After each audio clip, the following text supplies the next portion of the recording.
Right breaking news చూస్తున్నాం. Delhi liquor కేసులో MLC కవిత bail petition దాఖలు చేశారు. సిబిఐ కేసులో బెయిల్ ఇవ్వాలని కోరుతూ రౌస్ అవెన్యూ కోర్టులో పిటిషన్ వేశారు. ఈ పిటిషన్ను విచారణకు స్వీకరించిన న్యాయస్థానం ఈ నెల 22న ఉదయం 11 గంటలకు విచారణ జరపనుంది. కవిత పిటిషన్పై ఈ నెల 20 లోపు కౌంటర్ దాఖలు చేయాలని సిబిఐకి కోర్టు నోటీసులు జారీ చేసింది. కాగా ఈడీ కేసులో కవిత రెగ్యులర్ బెయిల్ పిటిషన్పై రేపు కోర్టులో విచారణ జరగనుంది.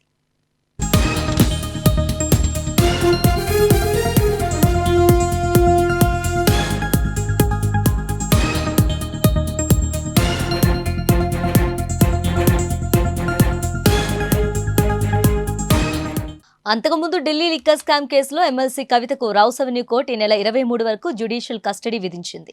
ఈ సందర్భంగా జ్యుడిషియల్ కస్టడీ పిటిషన్లో సిబిఐ కీలక విషయాలు ప్రస్తావించింది.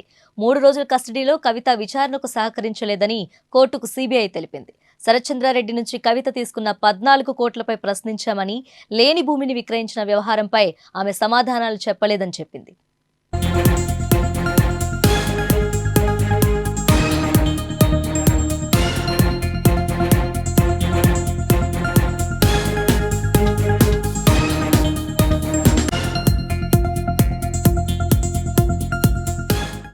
మాగుంట శ్రీనివాసులు, బుచ్చిబాబు, విజయ్ నాయర్, శరత్చంద్రారెడ్డిలతో జరిగిన సమావేశాలపై కవితను ప్రశ్నిస్తే తమను తప్పుదోవ పట్టించేలా ఆమె సమాధానాలు ఇచ్చారని పిటిషన్లో సిబిఐ ఆరోపించింది.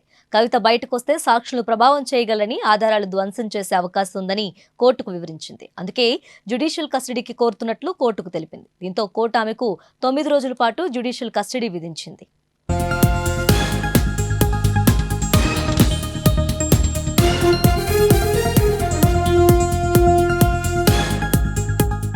మరోవైపు కవిత కోర్టులో కీలక వ్యాఖ్యలు చేసింది. 2 నెలల నుంచి సిబిఐ అడిగిందే అడుగుతుందని వ్యాఖ్యానించింది.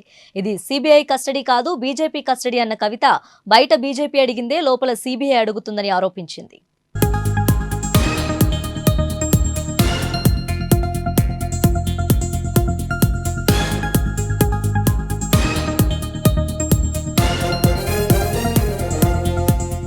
దీనికి సంబంధించి మరింత సమాచారం మా ప్రతినిధి సతీష్ అందిస్తారు. చెప్పండి సతీష్, సిబిఐ కేసులో కవిత బెయిల్ కు సంబంధించి మీ దగ్గర ఉన్న లేటెస్ట్ అప్డేట్స్ ఏంటి? తేజస్వి, సిబిఐకి ఇటీవల కోర్టు 3 రోజుల పాటు కవితని ప్రశ్నించడానికి 3 రోజుల కస్టడీని ఇచ్చింది. సో ఈ సందర్భంగా ఆ 3 రోజుల కస్టడీ ముగియగానే సిబిఐ సంబంధించి తనని కోర్టులో ఈ సందర్భంగా ఢిల్లీ లిక్కర్ కేసులో ఎమ్మెల్సీ కవితకు సంబంధించి బెయిల్ పిటిషన్ దాఖలు చేశారు కవిత. సిబిఐ కేసులో బెయిల్ ఇవ్వాలని చెప్పి కోరుతూ రౌస్ అవెన్యూ కోర్టులో పిటిషన్ దాఖలు చేసింది కవిత. ఈ పిటిషన్ ను విచారణకు స్వీకరించినటువంటి న్యాయస్థానం ఈ నెల 22న ఉదయం 10 గంటలకు విచారణ జరపనుంది.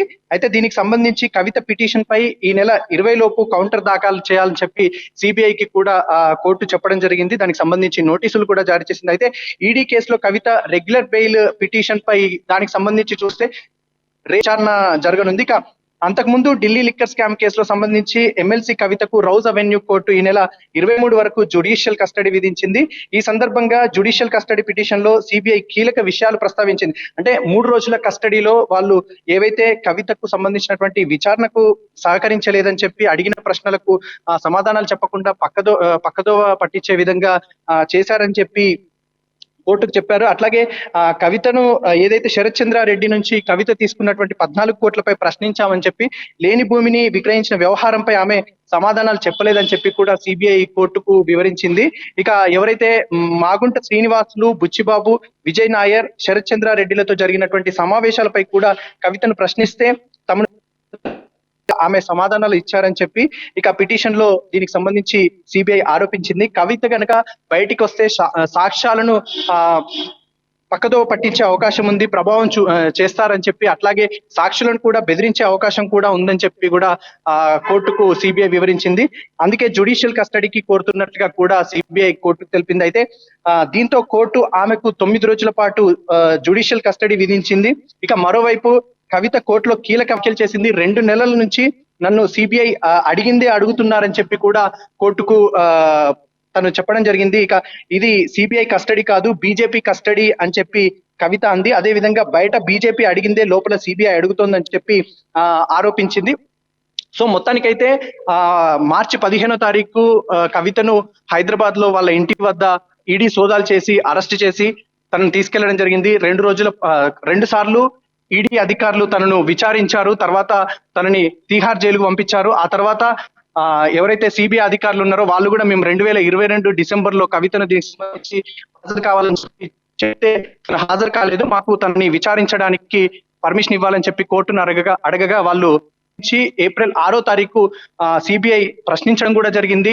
దీనికి సంబంధించి మేము ఇంకా తనని డెప్త్ గా తనని ప్రశ్నలు అడగాలని చెప్పి వాళ్ళు చెప్పడంతో 3 రోజుల పాటు కస్టడీకి సిబిఐకి కోర్టు అప్పగించడం జరిగింది. దానికి సంబంధించి ఏవైతే ఈ అరబిందోకు సంబంధించినటువంటి కావచ్చు, అట్లాగే 100 కోట్ల ట్రాక్ సంబంధించి యాప్ ఇచ్చినటువంటి 100 కోట్లకు సంబంధించి కావచ్చు, ఇట్లా చాలా విషయాలకు సంబంధించినటువంటి ప్రశ్నలన్నీ కూడా అడిగితే తను వాళ్ళకు సహకరించట్లేదని చెప్పి, అట్లాగే ఇంతకు ముందు కూడా దీనికి సంబంధించినటువంటి సాక్షులు ఎవరైతే ఉన్నారో వాళ్ళను బెదిరించినట్లుగా కూడా వాళ్ళ దగ్గర ఆధారాలు ఉన్నాయని చెప్పి, ఒకవేళ తను బయటికి వస్తే కూడా దీనికి సంబంధించినటువంటి సాక్షులను కానీ ఆధారాలను కానీ ప్రభావం చూపే అవకాశం ఉందని చెప్పి మొత్తానికైతే దీనికి సంబంధించి ఈ నెల 9 రోజుల పాటు కవితకు జ్యుడిషియల్ కస్టడీ అయితే కోర్టు ఇవ్వడం జరిగింది. మళ్ళీ దానికి సంబంధించి రెగ్యులర్ బెయిల్ కి సంబంధించి అయితే రేపు దాని